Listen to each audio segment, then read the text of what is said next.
철이 든다는 것이 이런 걸까요? 요즘 들어 이해의 폭이 넓어지면서 철없던 눈으로 믿음을 평가했던 애송이 시절을 돌아보며 회개합니다. 애송이 신앙을 풋풋한 봄 향기 같은 것이라고 예뻐해 봐주면 좋으련만 여름의 비바람과 강한 햇살을 온몸으로 맞서 싸우며 묵직하고 진한 향이 코끝을 타고 들어와 모세혈관 뿌리처럼 몸 구석구석에 자리 잡아 죄송한 마음으로 남아 있습니다. 하나, 100여 명의 교인들 주일 점심을 준비하기 위해 쟁탈전이라도 벌이는 듯 메뉴를 정하고 낑낑거리고 시장을 봐오고 토요일이면 교회 부엌에서 야채를 다듬고 씻고 데쳐내고 볶으면서 습관처럼 한숨 소리가 났습니다. 어깨를 주무르며 아이고 이놈 어깨야, 허리를 펴며 아이고 일을 마치고 커피를 마시면서 나이 탓인가 봐, 이제도 못하겠어. 옛날에는 참 날아다니며 즐겁게 했는데 등등의 이야기꽃을 피우는 것을 몇 번이나 보았습니다. 그런 모습을 본 나의 어린 시각은 교회 집사님이라는 분이 왜 저래? 저렇게 불평할 거면 차라리 봉사를 하지 말지. 참 한심스럽다. 평생을 신앙생활했던 분들 맞아? 저게 무슨 신앙이냐? 하나님께 불 가운데도 물 가운데도 들어간다며. 야골골저 빈들에도 복음들도 간다고 찬양하는 분들 맞아? 라고 생각하며 가증스럽고 이중적이고 참 믿음이 없어 보였습니다. 저의 눈에는 그랬다는 것입니다. 그런데 어느새 제가 그분들의 나이가 되어버렸고 어느새 그분들의 자리에 서 있습니다. 매 주일 메뉴를 정하고 시장을 보고 부엌에서 식자재 손질을 하고 준비를 마치고 커피 타임을 갖는 그 자리에 제가 그대로 걷고 있습니다. 메뉴를 정하며 큰 소리도 내기도 하고 시작을 누가 볼 건지 무겁니 비싸니 등으로 한동안 실랑이를 합니다. 부식 준비를 할 때는 어김없이 허리를 펴고 어깨를 주무르며 아이고 에후 끊임없이 입에서 쏟아져 나옵니다. 마치 더 이상 못할 짓인 것 같다는 그런 느낌으로요.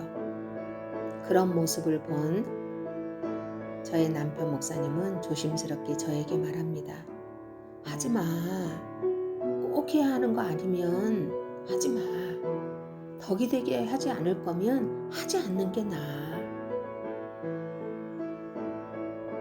말씀을 전하는 사람은 하나님의 말씀을 전하는 것처럼 하고 봉사하는 사람은 하나님이 주시는 힘으로 하는 것처럼 하십시오. 그러면 모든 일에 예수 그리스도를 통해 하나님이 영광을 받으실 것입니다. 베드로전서 4장 11절. 아멘. 저는 교회 봉사하는 것이 싫지 않습니다. 다음날 성도들이 와서 맛있게 먹을 것을 생각하면 기쁩니다. 이 슈퍼 저 슈퍼 다니면서 좋은 식자재 구하는 것도 최상의 맛을 내기 위한 기쁨의 수고입니다. 더 많이 더 좋은 것으로 그리고 더 자주 섬기고 싶습니다. 그런 저의 진심은 낑낑대고 있는 쇠잔한 육체 뒤에 꼭꼭 숨어버렸고 육체의 쇠잔함만이 걸림망 없이 드러나다 보니 헌신이 도리어 주변 분들에게 부담을 주고 있었나 봅니다. 약 30여 년 전 그때 모 교회 집사님들도 그랬었나 봅니다. 아이고 주여 이를 어쩝니까? 마음도 생각도 관용도 참 철없었습니다. 그들의 그 깊은 마음 속의 자원함과 기쁨의 헌신은 너무너무 귀하고 소중하고 아름다운 것이었는데 저는 피곤을 모르는 그 알량한 육체로 인해 남의 믿음을 비판했네요. 두 번째 이야기. 교회에서 은혜롭게 예배를 드리고 식탁에 빙 둘러앉아 점심을 드시며 나누는 많은 이야기들은 돈 문제였습니다. 아이들 학비, 도해지 보낸 자식들 보조금, 건강 이상으로 예상치 못한 목돈이 필요한 이야기, 때가 되면 보일러 점검해야 될 비용, 월돈 준비로 또 목돈 필요한 이야기들, 이런 소리를 듣고 있자면 나는 귀를 막고 싶었습니다. 어른들은 왜 저럴까? 오늘 설교에서도 모든 것을 하나님께 맡기라고 했는데, 돈의 종이 되지 말라고 했는데, 하나님이 모든 것을 채우시고 인도하신다고 했는데 왜 저렇게 믿음이 없이 돈 이야기일까? 저분들은 믿음이 없는 분들이야. 하나님께 맡기는 게 뭔지를 모르는 거야. 말씀을 오른쪽 귀로 듣고 왼쪽 귀로 흘려보내는 사람들인가 봐. 몇십 년 신앙생활을 했는데 왜 저럴까? 왜 하나님께 맡기지 못할까?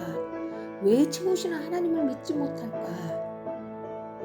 주일 예배 후 점심밥을 먹으며 믿음 없는 어른들 때문에 내 속이 끓었던 때가 있었습니다. 그런데 불과 몇 해 지나지 않아 저는 알게 되었습니다. 제가 직접 돈을 벌어 생활을 해보니 머릿속, 마음속에 많은 부분이 돈이 자리 잡고 있고 마음에 있는 것이 입으로 나오는 제 모습을 보았습니다.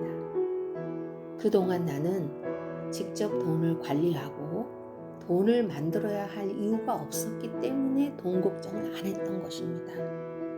필요하면 엄마한테 말하면 됐기에 돈 걱정할 필요도 해야 할 이유도 없었던 것이었습니다. 제가 믿음이 좋아서 하나님께 모든 걸 맡기고 있었던 것이 아니라 돈 나올 구멍이 있었기 때문에 돈 걱정을 안 했던 것이었습니다.